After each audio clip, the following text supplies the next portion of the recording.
dari Nikita Mirzani next week. Harapan kakak untuk permasalahan ini sebenarnya apa sih? Ya, Harapan saya? ya. Tidak ada copet-copet, tidak ada preman-preman di dunia maya. Karena kita menghadapi preman dunia nyata udah cukup lah, jangan ditambah-tambah lagi ya. Kasihan para pengusaha kalau punya dua preman dunia nyata dan preman dunia maya. Ini jadi contoh ya, buat siapapun yang menggunakan sosial medianya untuk melakukan tindakan-tindakan tidak baik, melakukan tindakan-tindakan kriminal, ini jadikan contoh. Tapi Kak, kalau melihat perilaku terdakwa sendiri pada saat di ruang persidangan banyak banget kayak mengejek JPU kayak gitu-gitu, itu berpengaruh nggak sih Kak sama putusannya Ya sendiri? kita juga nggak usah dipertanyakan lah itu mah, kan kita tahu ya namanya jadi terdakwa kan harus berkelakuan baik biar menjadi catatan nanti. Menimbang, jangan menimbangnya itu tidak berkelakuan baik, kan konyol. Kalau menimbang selama dalam persidangan berkelakuan baik kan bagus, tapi kalau menimbang selama persidangan tidak berkelakuan baik, ya apes yang dicari. Kalau dari penilaian Kak Fitri sendiri sepanjang mungkin ikuti kasus dari Nikmir sendiri, bisa dikatakan kayak lama juga nggak sih ini persidangan Kak? Nggak lama lah, memang kan yang dijerat pasalnya ngeri ya, TPPU dan pemerasan. Coba deh kalian ikutin, sidangnya TPPU itu paling cepat berapa bulan?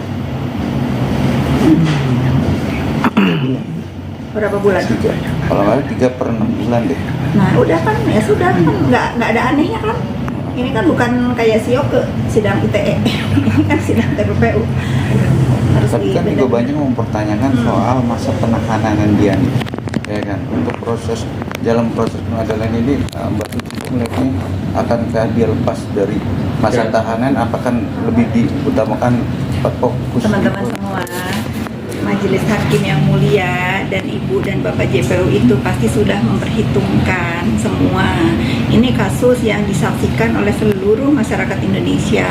Kan nggak mungkin dong, mereka tidak punya perhitungan ujuk-ujuk si terdakwa ini lepas karena masa sidangnya habis, waktunya habis, itu nggak mungkin dong. Jangan dibesar-besarin lah, saya meyakini bahwa semua ini sudah diperhitungkan dan saya meyakini juga pada saat yang tepat tuntutan dan vonis itu akan berjalan sebagaimana mestinya. Kalau pengen kan melaporkan ke Fitri di Komnas Sosok, ada update terbaru nggak? Kamu tanyanya ke sana, jangan ke saya. Ya. Tapi berarti belum ada. Ya kamu tanyanya ke sana, jangan ke saya. Kalau kasus sendiri ada nyata nggak sih nama selalu disebut-sebut itu kan bisa dibilang karena nama baik Kak Fitri juga dikaitkan dengan. Ya saya kalau nggak berhenti melibatkan menyebut-nyebut nama saya terus, ya mungkin ada baiknya saya juga melaporkan. Karena ini nggak lucu ya, ini kan mengenai masalah besar, membawa-bawa nama pejabat negara yang selalu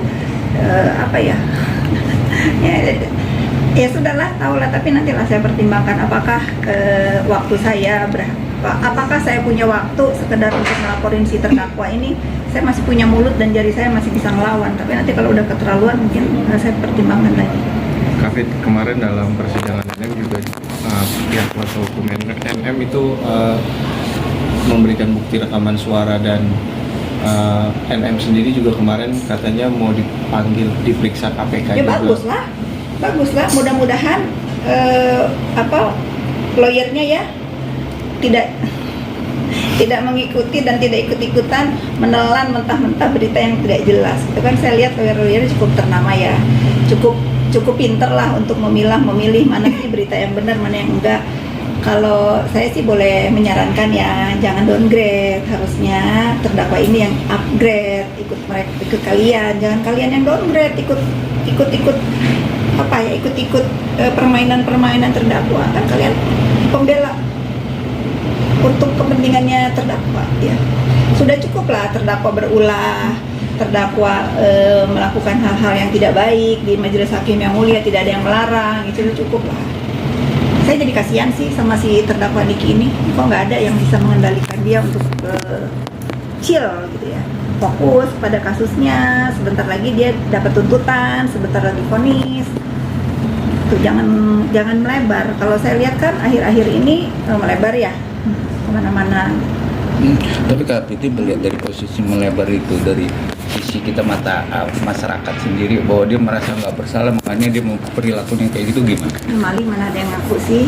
Kan di fakta persidangan sudah jelas bagaimana percakapan kemarin dibacain, chattingan antara dia sama Mail, sama Dokter Oki, ya, sama Samira, kan udah tahu ya.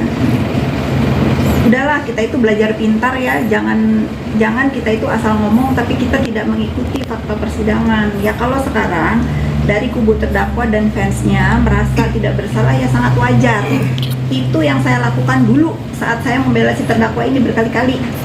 Nanti pada saatnya mereka akan melek seperti saya.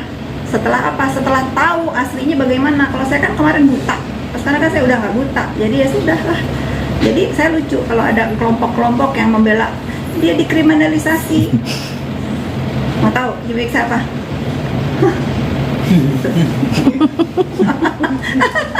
Oke.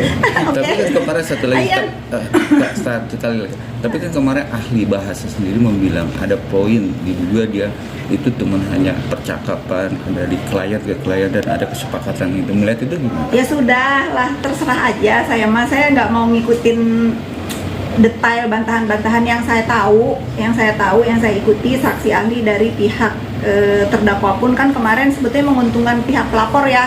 Menurut saya mengenai bully itu terjadi dari mana? Dari yang lebih besar ke yang kecil. Nah, dia kan bersalah juga, follower dia sama si Dr. Reza katanya sama. Kalian kan tahu berapa followernya.